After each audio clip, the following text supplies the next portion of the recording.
అందరికీ నమస్కారం. నా పేరు Prasanna. Welcome to our channel Prasanna జున్ను వ్లాగ్స్. ఈ వీడియోలో సింపుల్గా 5 మినిట్స్లో అయిపోయే లంచ్ బాక్స్ రెసిపీ చూద్దామండి. దీనికోసం మనం ముందుగానే అన్నం ఉడకబెట్టుకొని ఉంచుకోవాలి. తర్వాత దాన్ని ఒక బౌల్లోకి వేసుకొని చల్లారనివ్వాలి. అలాగే 2 ఎగ్స్, 2 లేదా 3 పచ్చిమిర్చి, ఒక నిమ్మకాయ తీసుకోవాలి. పచ్చిమిర్చిని కట్ చేసుకొని ఉంచుకోండి.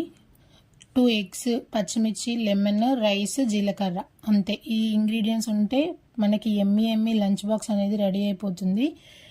ఎక్కువ శ్రమ లేకుండా కిడ్స్కి కానీ హస్బెండ్కి కానీ లంచ్ బాక్స్లోకి చేసి పెట్టండి. ఉదయం హడావుడి లేకుండా తొందరగా లంచ్ బాక్స్ అనేది రెడీ అయిపోతుంది. అలాగే లెమన్ని కట్ చేసుకొని జ్యూస్ తీసుకొని పక్కన పెట్టుకోవాలి. ముందుగా స్టవ్ వెలిగించి కళాయి పెట్టి అందులో కొద్దిగా ఆయిల్ వేయండి. ఎవరైనా నా వీడియోస్ ఫస్ట్ టైం చూస్తున్నా నా వీడియోస్ కనుక మీకు నచ్చినట్లయితే సబ్స్క్రైబ్ చేసుకోండి. మీకు ఇంకా ఏమైనా రెసిపీస్ కావాలి అనుకుంటే కామెంట్ బాక్స్లో కామెంట్ చేయండి. నేను చేసి వీడియో అప్లోడ్ చేయడానికి ట్రై చేస్తాను. అలాగే ఆయిల్ బాగా హీట్ ఎక్కిన తర్వాత జీలకర్ర వేయండి. జీలకర్ర అనేది కొద్దిగా ఎక్కువగానే వేసుకోండి.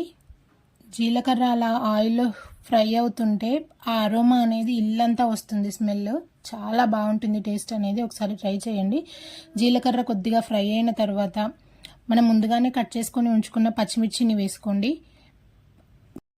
మిగిలిపోయిన అన్నంతో ఒక రెసిపీని నిన్న అప్లోడ్ చేశానండి. చూడకపోతే ఒకసారి మన ఛానల్లోకి వెళ్ళి చూడండి. ఇందులో అసలు మసాలాలు, స్పైసెస్, సాసులు ఎలాంటివి లేకుండా చాలా సింపుల్గా ఈజీగా ఈ రెసిపీని చేసుకోవచ్చు. ఇలా పచ్చిమిర్చి, జీలకర్ర కొద్దిగా ఫ్రై అయిన తర్వాత కొద్దిగా కరివేపాకు వేసుకోండి. మన ఛానల్లో నిన్నటి వీడియో చూసినట్లయితే ఎంతమంది ఎగ్జిబిషన్కి వెళ్ళారో, అలాగే అక్కడ మీకు నచ్చినవి ఏమిటో, మీరు అక్కడ ఏం తీసుకున్నారో నాకు కామెంట్ బాక్స్లో కామెంట్ చేయండి. ఇందులో జీలకర్ర ఎలాగో ఎక్కువ వేస్తున్నాం కాబట్టి మనకి డైజెషన్ అనేది ఈజీగా అవుతుంది. కిడ్స్ కూడా మళ్ళీ అడిగి ఈ రెసిపీని చేయించుకుంటారు. ఒకసారి వాళ్ళ లంచ్ బాక్స్లోకి ఈ రెసిపీ అనేది చేసి పెట్టండి. లంచ్ బాక్స్ అనేది ఖాళీ చేసుకొని తీసుకొస్తారు. ఇవన్నీ బాగా ఫ్రై అవ్వాలండి. ఇవన్నీ బాగా ఫ్రై అయిన తర్వాత మనం ముందుగానే తీసుకున్న ఎగ్స్ని పగలగొట్టి అందులో వేసుకోండి. ఇక్కడ నేను 2 ఎగ్స్ తీసుకున్నాను. మీరు తీసుకునే రైస్ క్వాంటిటీని బట్టి ఎగ్స్ కానీ పచ్చిమిర్చి కానీ క్వాంటిటీని పెంచుకోవచ్చు, తగ్గించుకోవచ్చు. ఇక్కడ మనం ఎలాంటి కారం యూస్ చేయం కాబట్టి పచ్చిమిర్చితోనే ఆ కారం అనేది చూసుకోవాలి. ఇలా ఎగ్స్ వేసిన తర్వాత ఒక 1 మినిట్ అలా వదిలేసి తర్వాత గరిటెతో తిప్పండి. ఈ వర్షాకాలంలో అప్పటికప్పుడు వేడివేడిగా ఈ రైస్ చేసుకొని తింటే చాలా హాయిగా అనిపిస్తుంది. అలాగే వర్షాకాలంలో ఎక్కువగా మీరు ఏం తినడానికి ఇష్టపడతారు?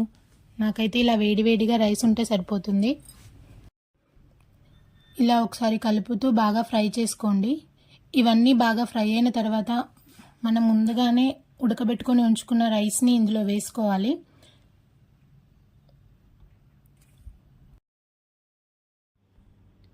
చాలామంది వీడియోస్ చూస్తున్నారు కానీ సబ్స్క్రైబ్ చేయట్లేదు. మీరు చేసే 1 లైక్ అండ్ సబ్స్క్రైబ్ నాకు ఎంతో మోటివేషనల్గా ఉంటుంది. Please watch and subscribe. అలాగే రైస్ వేసిన తర్వాత 1 స్పూన్ ఉప్పు వేస్తున్నాను.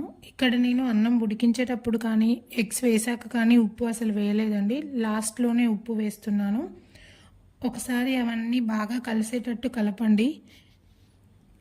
ఇవన్నీ బాగా కలిపిన తర్వాత ఒక 2 మినిట్స్ అలా మగ్గనివ్వండి. తర్వాత స్టవ్ ఆఫ్ చేయండి. స్టవ్ ఆఫ్ చేసిన తర్వాత లెమన్ జ్యూస్ వేయండి, లేదంటే మనకి చేదు వస్తుంది.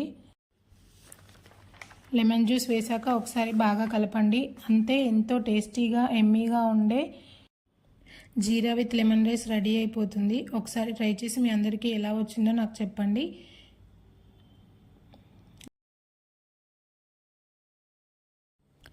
Thank you for watching and don't forget to subscribe and hit the bell icon.